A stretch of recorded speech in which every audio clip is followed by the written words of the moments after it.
أعوذ بالله من الشيطان الرجيم بسم الله الرحمن الرحيم اللهم صل على محمد وعلى آل محمد كما صليت على إبراهيم وعلى آل إبراهيم إنك حميد مجيد اللهم بارك على محمد وعلى آل محمد كما باركت على إبراهيم وعلى آل إبراهيم إنك حميد مجيد رب اشرح لي صدري ويسر لي أمري واحلل عقدة من لساني يفقهوا قولي رب زدني علما اللهم فقهنا في الدين السلام علیکم ورحمۃ اللہ وبرکاتہ۔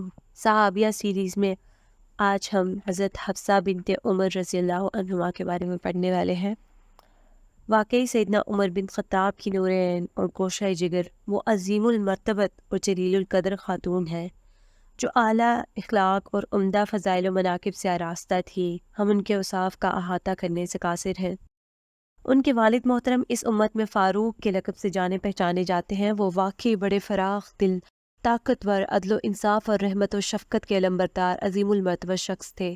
اس جلیل القدر ہستی نے جزیرۃ العرب کی سرزمین میں جنم لیا اور اسلام نے ان کی تربیت کی۔ ام المومنین سیدہ حفصہ کے چچا سیدنا زید بن خطاب تھے جو جنگ بدر اور دیگر مارکوں میں شریک ہوئے۔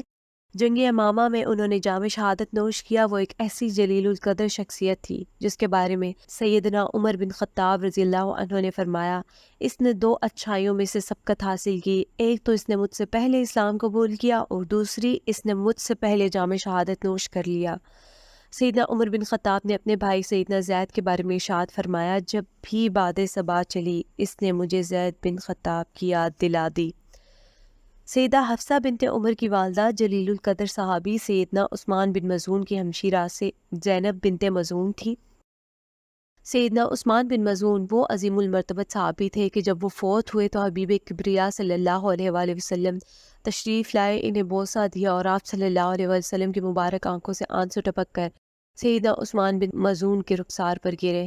سیدنا عثمان بن مظعون کو سب سے پہلے بقیع غرقد کے قبرستان میں دفن کیا گیا۔ یہ وہ بابرکت صحابی ہے کہ جب نبی کریم صلی اللہ علیہ وآلہ وسلم کی بیٹی فوت ہوئی تو آپ صلی اللہ علیہ وآلہ وسلم نے فرمایا، جائیے ہمارے بہترین پہلے جانے والے عثمان بن مظعون سے جا ملیے۔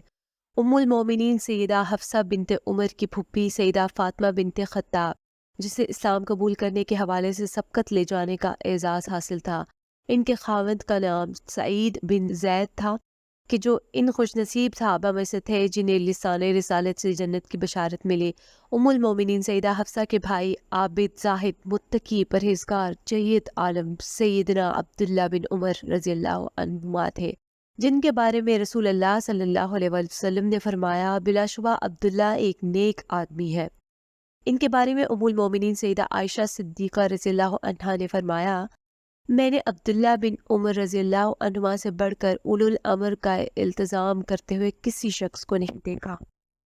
کیا کسی میں یہ طاقت ہے کہ اپنے قلم یا زبان سے اس عظیم شان ہستی کے اوصاف حمیدہ کا احاطہ کر سکے جنہیں اتنی اعلیٰ نسبتوں کی سعادت حاصل تھی؟ واقعی ان کے اخلاق کریمانہ کا احاطہ کرنا کسی کے بس کی بات نہیں۔ واقعی وہ ہستی عظمتوں کا استعارہ تھی اور وہ تھی ام المومنین سیدہ حفصہ بنت عمر رضی اللہ عنہا۔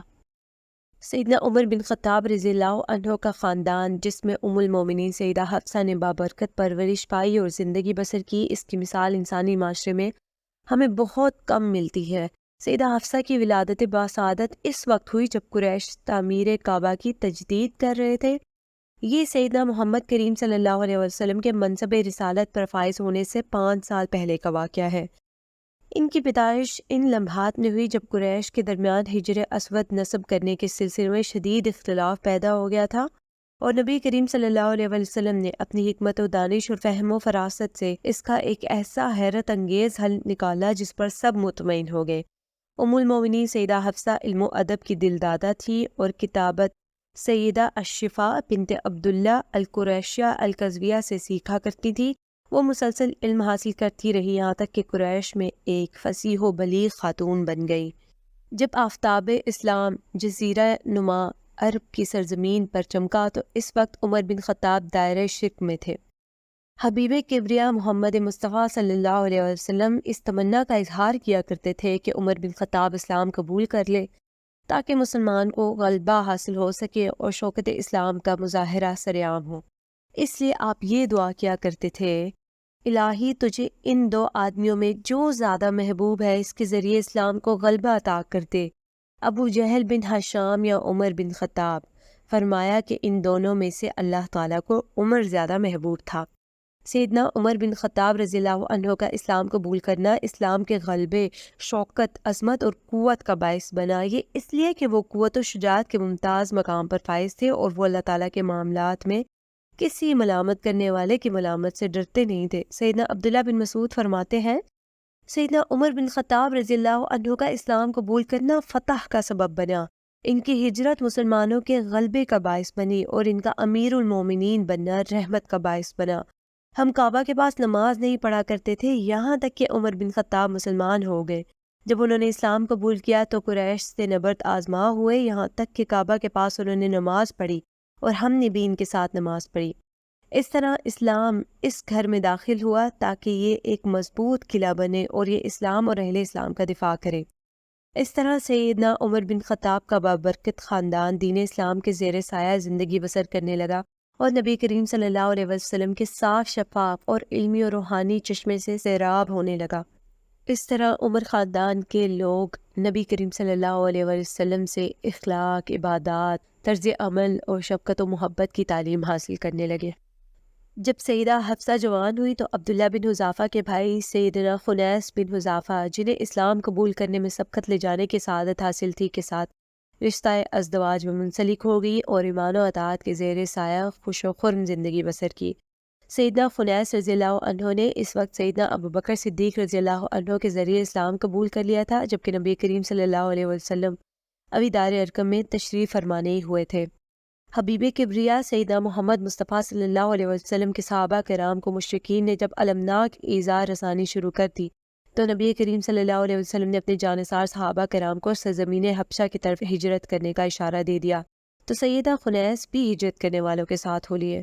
پھر مکہ معظمہ واپس آئے، جب دیکھا کہ ایذا رسانی دن بدن بڑھ رہی ہے تو اپنی بیوی سیدہ حفصہ کے ساتھ مدینہ منورہ ہجرت کر گئے۔ یہ ہجرت بھی اس وقت کی جب رسول اللہ صلی اللہ علیہ وسلم نے صحابہ کرام کو مدینہ منورہ ہجرت کر جانے کی اجازت دے دی تھی۔ مدینے پہنچ کر دونوں میاں بیوی انصار کے محلے میں راضی خوشی رہے، یہاں تک کہ نبی کریم صلی اللہ علیہ وسلم ہجرت کر کے مدینہ منورہ تشریف لے آئے۔ جب آپ صلی اللہ علیہ وسلم مدینہ منورہ تشریف لائے تو ہر چیز جگمگا اٹھی۔ رسول اللہ صلی اللہ علیہ وسلم کی آمد اور وہاں زندگی بسر کرنے سے اللہ کی قسم مدینہ منورہ کے حسن و جمال میں نکھار پیدا ہو گیا۔ جب غزوہ بدر برپا ہوا کہ جس میں اللہ تعالیٰ نے مسلمانوں کے غلبے اور عزت کی خبر لکھ دی تھی تو سیدنا خنیس اس غزوہ میں شاہ سوار کی حیثیت سے شریک تھے اور دلی تمنا تھی کہ انہیں شہادت کا اعزاز نصیب ہو۔ جب یہ جنگ میں شریک ہوئے تو ان کے جسم پر بہت زخم آئے، لیکن یہ بدستور دشمن سے لڑتے رہے تاکہ اللہ کا کلمہ بلند ہو اور کافروں کا کلمہ پست ہو۔ جب جنگ بدر ختم ہوئی تو سیدنا خنیس زخموں سے چور مدینہ منورہ واپس آئے۔ بالآخر یہ جلیل القدر صحابی زخموں کی تاب نہ لاتے ہوئے وفات پا کر شہادت کے بلند مقام پر فائز ہوئے۔ حبیب کبریا سیدنا محمد مصطفیٰ صلی اللہ علیہ وآلہ وسلم نے ان کی نماز جنازہ پڑھائی اور انہیں بقیع غرقد کے قبرستان میں جلیل القدر صحابی سیدنا عثمان بن مظعون کی قبر کے پاس دفن کر دیا گیا۔ اس طرح دردناک جدائی پیدا ہو گئی اور سیدہ حفصہ 9 عمری میں ہی بیوہ ہو گئی۔ انہیں اپنے خاوند کی وفات پر غم تو بہت ہوا، لیکن انہیں دلی اطمینان تھا کہ انہیں شہادت کی موت نصیب ہوئی ہے اور قیامت کے دن ان کے زخم گواہی دیں گے کہ سب اللہ کی راہ میں لگے ہیں۔ سیدنا عمر بن خطاب رضی اللہ عنہ کو اپنی نوجوان بیٹی کے 18 سال کی عمر میں بیوہ ہونے پر دلی دکھ ہوا۔ جب بھی سیدنا عمر بن خطاب گھر میں داخل ہوتے تو طبیعت میں شدید تنگی محسوس کرتے اور جب اپنی بیٹی کو غمگین دیکھتے تو اداس ہو جاتے۔ طویل غور و فکر کے بعد انہوں نے یہ فیصلہ کیا کہ بیٹی کی شادی کر دی جائے تاکہ اس کا غم قدرے ہلکا ہو سکے۔ سیدنا عمر بن خطاب رضی اللہ عنہ نے پہلے سیدنا ابوبکر صدیق رضی اللہ عنہ کو شادی کی پیشکش کی، انہوں نے کوئی جواب نہیں دیا۔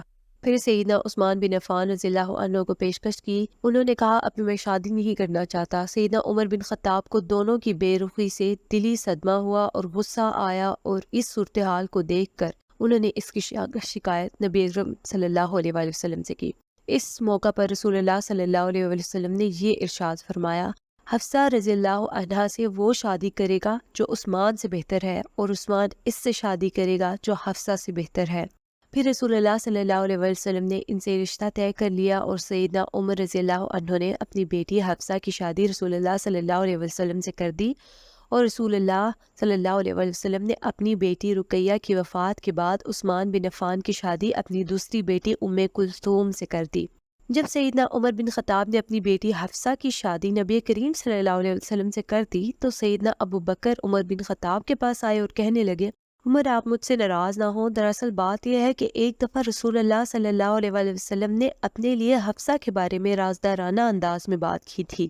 جب آپ نے مجھے شادی کی پیشکش کی تو میں نے اسی لیے خاموشی اختیار کی کہ کہیں یہ راز افشا نہ ہو جائے۔ اگر آپ صلی اللہ علیہ وسلم اس سے شادی نہ کرتے تو میں حفصہ سے شادی کر لیتا۔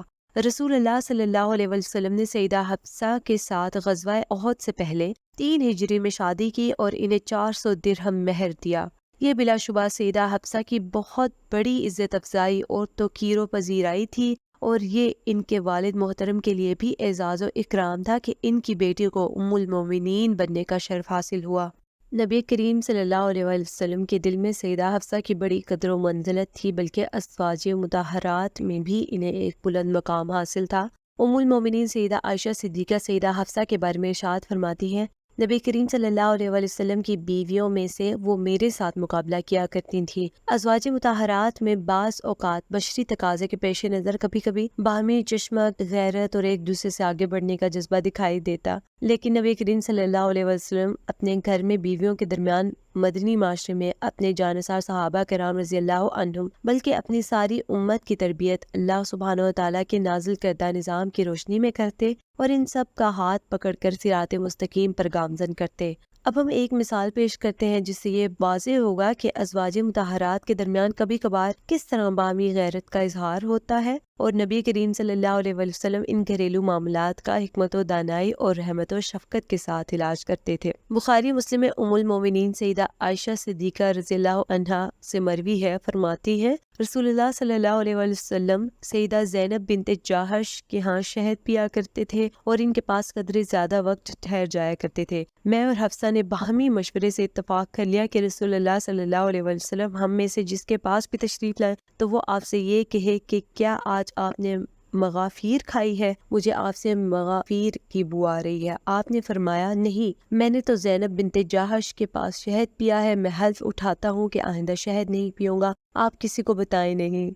ام المومنین سیدہ حفصہ رضی اللہ عنہا نے حبیب کبریا سیدنا محمد کریم صلی اللہ علیہ وسلم کے ساتھ اپنی عمر کے خوبصورت ترین دن بسر کیے۔ ہر روز علم، فقہ اور اطاعت الہی کے جذبے میں اضافہ ہوتا رہتا، آخر یہ فیض کیوں حاصل نہ ہوتا؟ وہ نبی اکرم صلی اللہ علیہ وسلم کے صاف و شفاف اور خالص علمی اور روحانی چشمے سے سیراب ہوتی تھی۔ رسول اللہ صلی اللہ علیہ وسلم کی خوشنودی حاصل کرنے کے لیے وہ ازواج مطہرات کے ساتھ مسابقت کیا کرتی تھی، اور رسول اللہ صلی اللہ علیہ وسلم کو خوش کرنے کے لیے کوئی کسر باقی نہ اٹھا رکھتی تھی۔ ان کی ہر ممکن کوشش یہ ہوتی کہ رسول اللہ صلی اللہ علیہ وسلم ہر دم شاداں و فرحاں رہے۔ وہ ہر لمحہ اس کے لیے کوشاں رہتی کہ نبی کریم صلی اللہ علیہ وسلم کے جوار میں رہتے ہوئے اللہ سبحانہ وتعالیٰ کا مزید قرب حاصل کیا جائے۔ سیدہ حفصہ نے رسول اللہ صلی اللہ علیہ وسلم سے ہر اس اطاعت کا گر سیکھ لیا تھا کہ جس سے اللہ سبحانہ وتعالیٰ کا قرب حاصل ہوتا ہے۔ اس طرح کی خوشگوار ازدواجی زندگی سے گھر امن، محبت اور آشتی کا گہوارہ بن جاتا ہے اور سعادت اس گھر پر سایہ فگن ہو جاتی ہے۔ ایک دن حبیبی کبریا سیدہ محمد مصطفیٰ صلی اللہ علیہ وسلم نے سیدہ حفصہ کو طلاق دے دی، جس سے ان کا دل ٹوٹ گیا۔ ان کی نگاہوں میں دنیا اندھیر ہو گئی۔ انہیں اس بات کا یقین نہیں آ رہا تھا کہ ان کا محبوب نظر خاوند اللہ کا پیارا نبی صلی اللہ علیہ وسلم انہیں طلاق دے دے گا، اور پھر جبرائیل علیہ السلام 7 آسمانوں سے گزرتے ہوئے وہی لے کر ان کے پاس آئیں گے اور انہیں اپنا فیصلہ واپس لینے کا کہیں گے، اور پھر وہ اپنا فیصلہ واپس لے لیں گے۔ حدیث میں مروی ہے کہ نبی کریم صلی اللہ علیہ وآلہ وسلم نے سیدہ حفصہ کو ایک طلاق دے دی، پھر جبرائیل علیہ السلام کے کہنے پر اس سے رجوع کر لیا۔ جبرائیل نے اللہ سبحانہ وتعالیٰ کی طرف سے رسول اللہ صلی اللہ علیہ وسلم کو یہ پیغام دیا، بلا شبہ وہ روزے دار اور عبادت گزار ہے اور وہ جنت میں آپ کی بیوی ہوگی۔ واہ سبحان اللہ، یہ ایک ایسی بڑی فضیلت ہے کہ تمام فضائل اس کے سامنے دست بستہ کھڑے شرمندہ دکھائی دیتا ہے۔ یہ ام المومنین سیدہ حفصہ کا اللہ تعالیٰ کے نزدیک بلند ترین مقام و مرتبہ ہے۔ سیدہ حفصہ علم، فقہ اور تقوی کے حوالے سے بڑے بلند مقام پر فائز تھی۔ انصاف کی وجہ سے انہیں رسول اللہ صلی اللہ علیہ وآلہ وسلم کے نزدیک بڑا ہی باعزت مقام حاصل تھا۔ سیدہ حفصہ کو خلافت راشدہ کے دور میں اور خاص طور پر ان کے والد محترم سیدنا عمر بن خطاب کے دور خلافت میں بڑی اہمیت حاصل تھی۔ اکثر اوقات علمی اور فقہی معاملات میں سیدنا عمر رضی اللہ عنہ سیدنا حفصہ کی رائے کو ترجیح دیتے۔ ایک دفعہ انہوں نے ان سے دریافت کیا کہ کیا ایک شادی شدہ عورت اپنے خاوند کے بغیر کتنا عرصہ بآسانی گزار سکتی ہے؟ انہوں نے بتایا 4 یا 6 مہینے۔ سیدہ حفصہ حدیث نبوی اور عبادت کے میدان میں بہت سے صحابہ کرام کے لیے مرجع کی حیثیت رکھتی تھی۔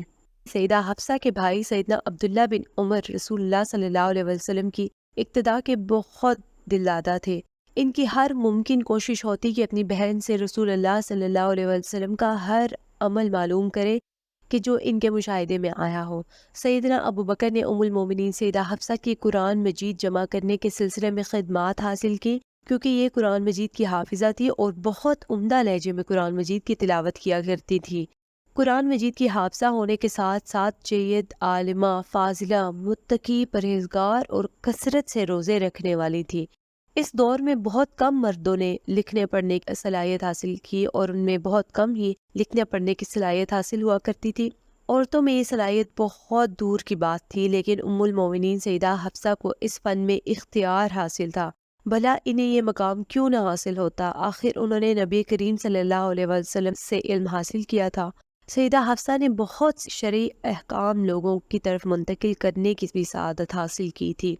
ام المومنین سیدہ حفصہ نے اپنے سرتاج سیدنا محمد صلی اللہ علیہ وسلم کے ساتھ ایک مخلص اور وفادار بیوی کا کردار ادا کیا اور اپنے خاوند کو شاداں فرحاں رکھنے کے لیے کسی قسم کی کوئی کسر باقی نہ اٹھا رکھی۔ یہ سعادت اور خوشگواری خانہ نبوی میں مسلسل خیمہ زن رہی، یہاں تک کہ وہ دن آ پہنچا جس میں ساری کائنات پر اندھیرا چھا گیا۔ سیدنا محمد مصطفیٰ صلی اللہ علیہ وآلہ وسلم نے جب وفات پائی تو سیدہ حفصہ کا نبی کریم صلی اللہ علیہ وسلم کی وفات پر دل غم کی اماج گاہ بن گیا۔ چونکہ آپ صلی اللہ علیہ وسلم سیدہ حفصہ کے سرتاج، محبوب نظر، رفیق حیات اور اللہ کے مقدس پیغمبر تھے۔ حبیب کبریا محمد کریم صلی اللہ علیہ وسلم کی وفات حسرت آیات کے بعد ام المومنین سیدہ حفصہ نے اپنی عمر کا بیشتر حصہ عبادت میں گزارا۔ ہر کسی نے انہیں نماز اور عبادات میں مصروف پایا تھا۔ جب امیر المومنین سیدہ فاروق اعظم مسئلہ خلافت پر جلوہ افروز ہوئے تو ام المومنین سیدہ حفصہ کے طرز عمل میں کوئی فرق پیدا نہیں ہوا اور بدستور عبادت گزاری میں مصروف رہیں، بلکہ وہ اپنے والد گرامی کے دور خلافت میں اور زیادہ عابدہ اور زاہدہ کے روپ میں نظر آئیں۔ وہ اپنے زہد اور تقویٰ اور عبادت و ریاضت سے اللہ تعالیٰ کا قرب حاصل کرنے کی کوشش کرتیں۔ انہیں اس بات کا علم تھا کہ اللہ تعالیٰ کے دربار میں ان کے والد محترم کی سلطنت کوئی فائدہ نہیں دے گی، اللہ سبحانہ و تعالیٰ کے حضور امر صالح ہی فائدہ دے گا۔ ام المومنین سیدہ حفصہ اپنے والد گرامی کی بزرگی، ترجیحات، زہد، تقویٰ، عدل و انصاف اور فتوحات کا مشاہدہ کرتی رہی تھیں کہ وہ دن آ گیا جس میں ابو لؤلؤ مجوسی غدار کی خنجر زنی سے انہیں قتل کر دیا گیا۔ فاروق اعظم جود و سخا، اثار و قربانی، عدل و انصاف اور جرأت و شجاعت کے ساتھ بھرپور زندگی بسر کرتے ہوئے روح مطمئنہ کے ساتھ ابدی نیند سو گئے۔ ان کی بیٹی سیدہ حفصہ ان کے پاس زندگی کے آخری لمحات میں آئیں اور اپنے بابا کی حالت دیکھ کر آنکھوں میں آنسو آ گئے اور روتی ہوئی باہر نکل کر اپنے بابا کے بارے میں کہنے لگی کہ اللہ تعالیٰ کے ہاں ان کے لیے اجر و ثواب لکھ دیا گیا۔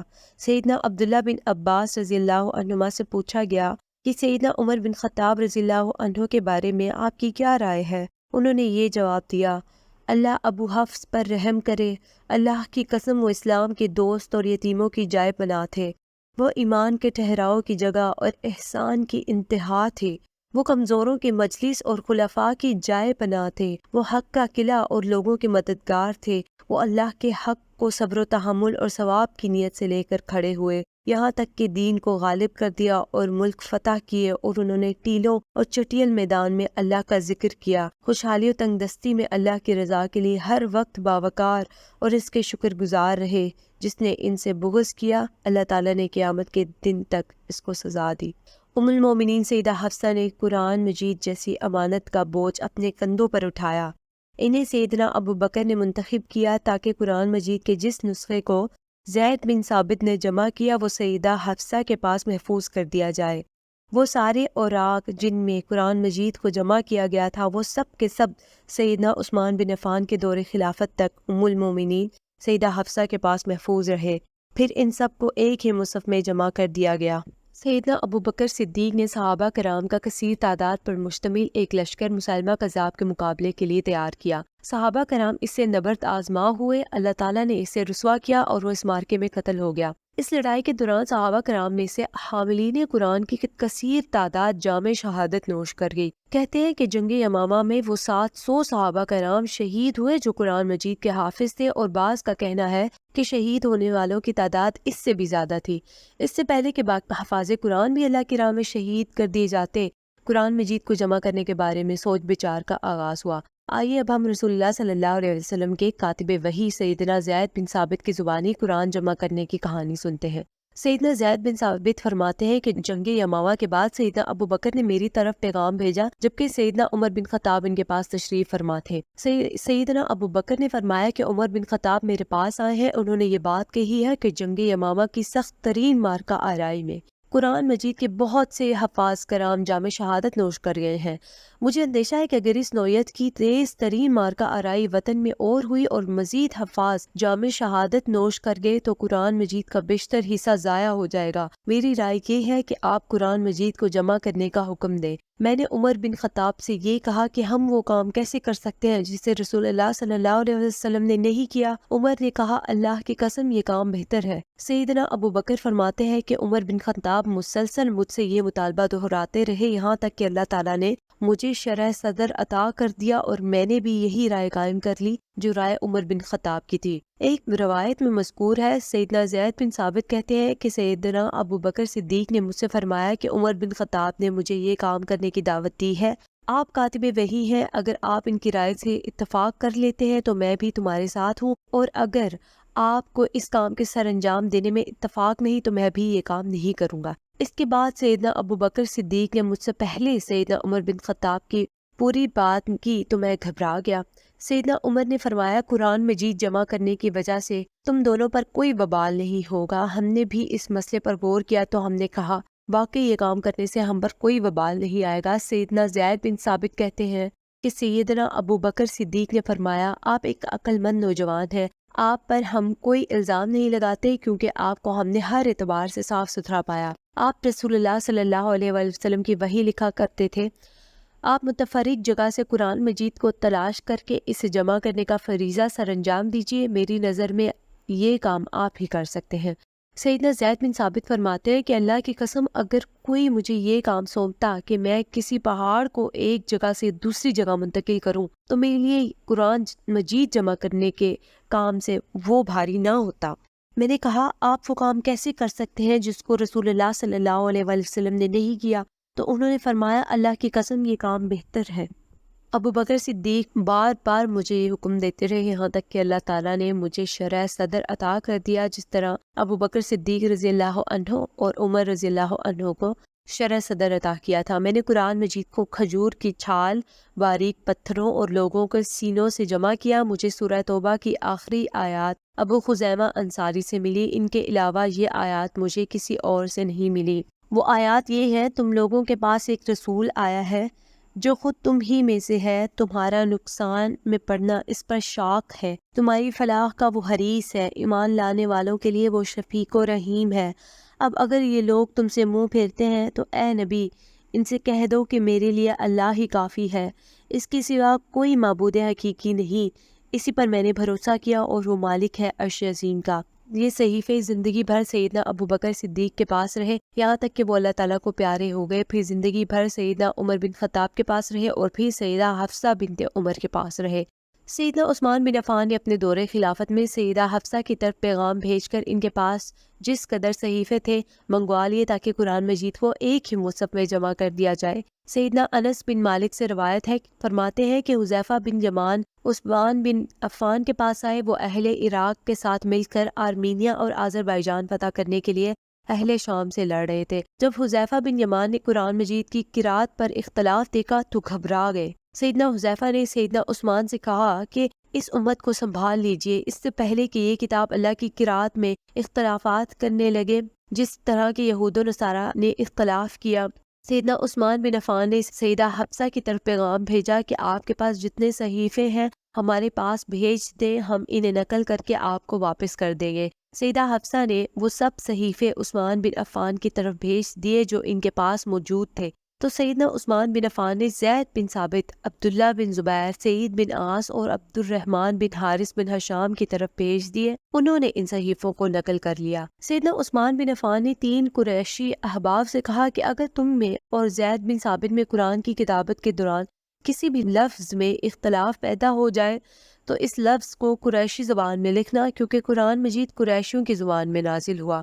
انہوں نے ایسے ہی کیا۔ جب انہوں نے سبھی صحیفوں کو نقل کر لیا تو سیدنا عثمان بن عفان نے وہ صحیفے سیدہ حفصہ کو واپس کر دیے اور قرآن مجید کے وہ نسخے دنیا کے کونے کونے میں بھیجے جو نقل کیے تھے، اور یہ حکم نافذ کر دیا کہ اس کے علاوہ وہ کسی کے پاس قرآن مجید کا اگر کوئی نسخہ بھی ہو تو اسے تلف کر دیا جائے۔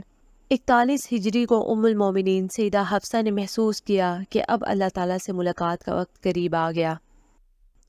41 ہجری ماہ رمضان کے ابھی چند دن ہی گزرے تھے کہ سیدہ حفصہ قضائے الہی سے وفات پا کر اپنے اللہ کو جا ملے۔ یہ خبر مدینہ کے کونے کونے میں پھیل گئی کہ نبی کریم صلی اللہ علیہ وآلہ وسلم کی بیوی قرآن مجید کی حافظہ وفات پا گئی ہیں۔ یہ خبر سن کر صحابہ کرام آئے تاکہ ان کے جنازے میں شریک ہوں۔ ان کے آگے آگے سیدنا ابو ہریرہ اور ابو سعید خدری تشریف لا رہے تھے۔ نماز جنازہ ادا کی گئی۔ اس وقت مدینے کا گورنر مروان بن حکم تھا اور انہیں بقیع غرقد کے قبرستان میں دفن کیا گیا۔ دفن کرنے سے پہلے ان کی قبر میں ان کے دونوں بھائی عبداللہ اور عاصم اور بھتیجے سالم، عبداللہ اور حمزہ اترے۔ یہ تینوں سیدنا عبداللہ بن عمر کے بیٹے تھے۔ ام المومنین سیدہ حفصہ کی وفات کے وقت عمر 63 سال تھی۔ انہوں نے اپنے مال اور صدقے کے بارے میں اپنے بھائی کو وصیت کر رکھی تھی۔